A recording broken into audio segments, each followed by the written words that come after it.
We'll do it more like an interview. Yeah. All right. So, all right. This is JT. I'm sitting here with Joey Gladstone. He's my first subject for our podcast. So, now I know all the comments going to come through. So we're gonna talk about the obvious. So for those that obviously you're just listening, so you can't see his hands. Yeah. So we'll get into that in a minute.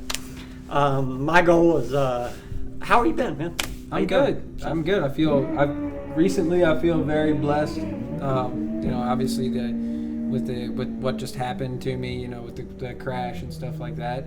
I feel very blessed. It was an eye-opening experience for me, especially being a new father and stuff like that. It gives you a lot to think about. Yeah. And as soon as something like that happens to you, and you get lucky enough to live through it, then you're like, you kind of question, like, why am I doing it still? That runs through your head, and then you remind yourself that you love doing it, and then I've been struggling with, like, kind of feeling lucky, blessed, guilty. A lot of this stuff's been running through my head, but at the end of the day,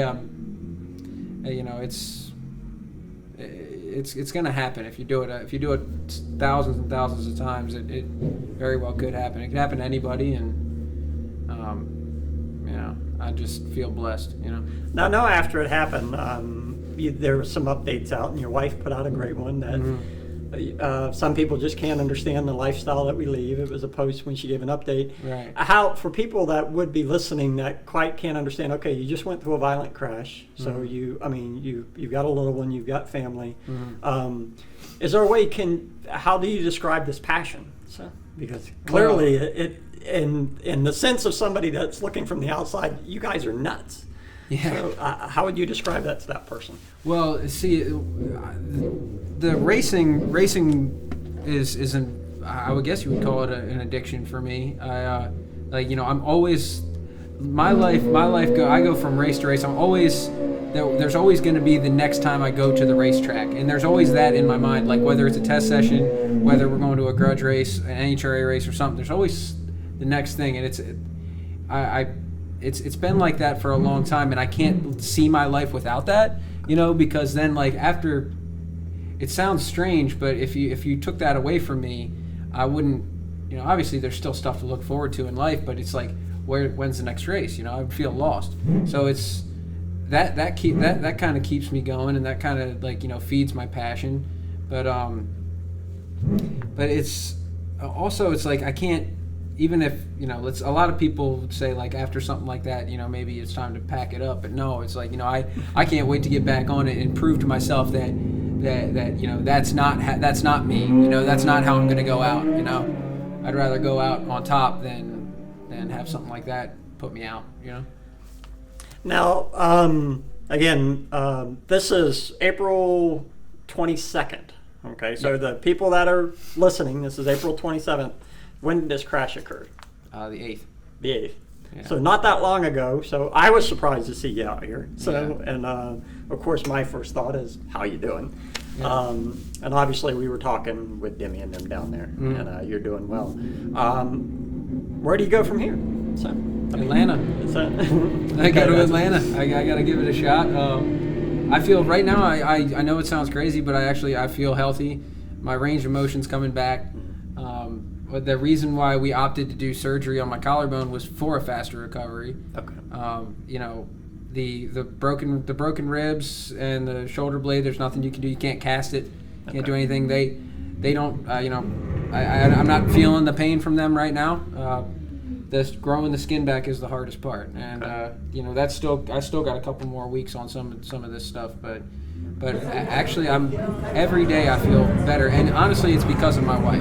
My wife has been so amazing with getting me healthy and taking care of me. I mean, we have a 7-month-old that she already takes care of. She's a superhero with our 7-month-old, and then she's taking care of me too, and she's making sure that all my wounds stay clean, that I'm healing as fast as possible, and that I'm getting all my vitamins and stuff like that, staying hydrated. She's the biggest reason why I'm healing as fast as I am. She's an amazing woman.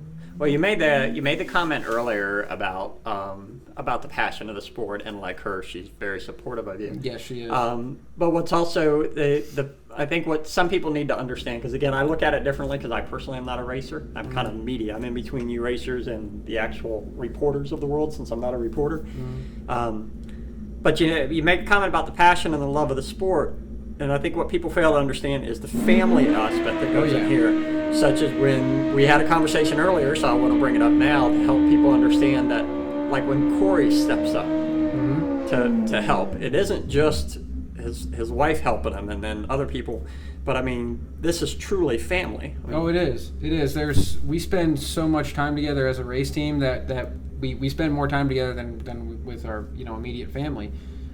So it's like, for example, like Corey and I consider each other brothers. We're closer than blood, and for example, when I was in the hospital and Nicole would want to come see me, it was Uncle Corey. He was our baby was there with us, and Corey'd have her fed. He obviously changing the diapers. He put her down, put her in her pajamas. It was funny. When Nicole came back to the track one night, Corey was in our motorhome with the baby, sitting next to her while the baby was sleeping, and Nicole came in and started talking. He was like, "Shh, the baby's sleeping." Shh. It was funny, and he's gonna make a great dad. But no, it's very family. It has to be that way when you spend that much time on the road with people, with your race team like that. It has to be like a family dynamic. If not, it's not going to work. That's why you have to have the right people around you. Like with the whole HTP crew, they're like family. We all live in roughly the same area, and when we're not racing together on the weekends, we're going to the kids' softball games and stuff, and we're together all the time. And I mean, just like with family, sometimes it might get a little tough to be around each other so much, but at the end of the day, we love each other very much. Yeah, brothers and sisters don't always get along, but they love each other so much they get past it. But we do have each other's backs, that's for sure. And when somebody needs help in our crew, the rest of us step up for sure. And I'm very grateful for what they did for me. Now, obviously, I've been watching you a long time, and we're going to recap a little bit so everybody knows who Joey Gladstone is, where he comes from. I know when I started, it's the DME 13. Early 13 when Terrence started, and then later on. Most of it was out here at Maryland, which if y'all hear bikes in the background, they're out there testing. So really where I got to know you was here years ago. Tell everybody where you started from. So when did it begin for you, drag racing? Well, it started when I was 16. My dad drag race cars here and there when I was growing up, and I love going to the track. I was always looking for, like I just told you before, always looking for the next race. I always knew, like, all right, in 2 months we're going to be at the track, and we're going to have this race weekend. It's going to be awesome. We're going to stay in a hotel. It's going to be me and my dad. It's going to be so much fun, and I that's where I developed a passion, for drag racing. And then, so when it came time for me to start drag racing, I was very small in stature. I was, maybe 100 pounds, when I was coming of age to be able to drag race. And the pieces had fallen in place. I'd ridden dirt bikes for a few years.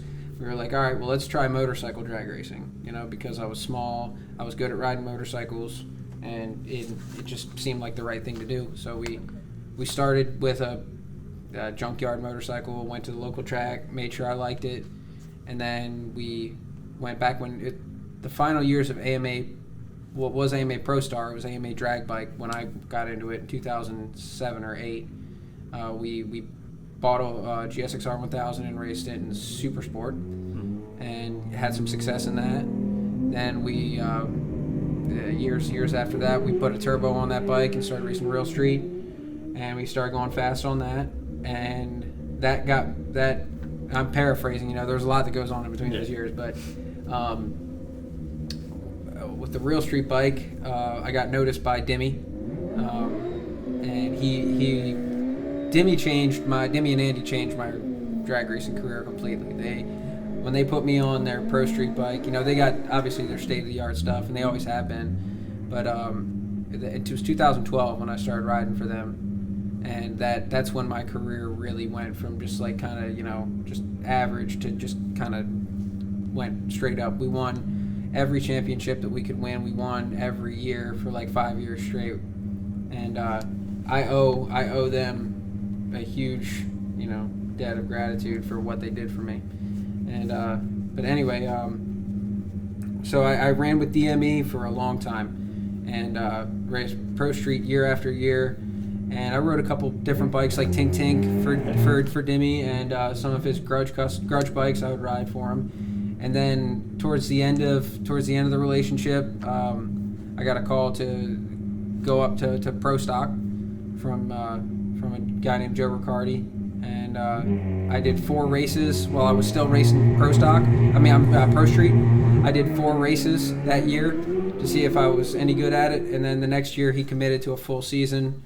So that's when I stopped racing Pro Street and I went full on to Pro Stock.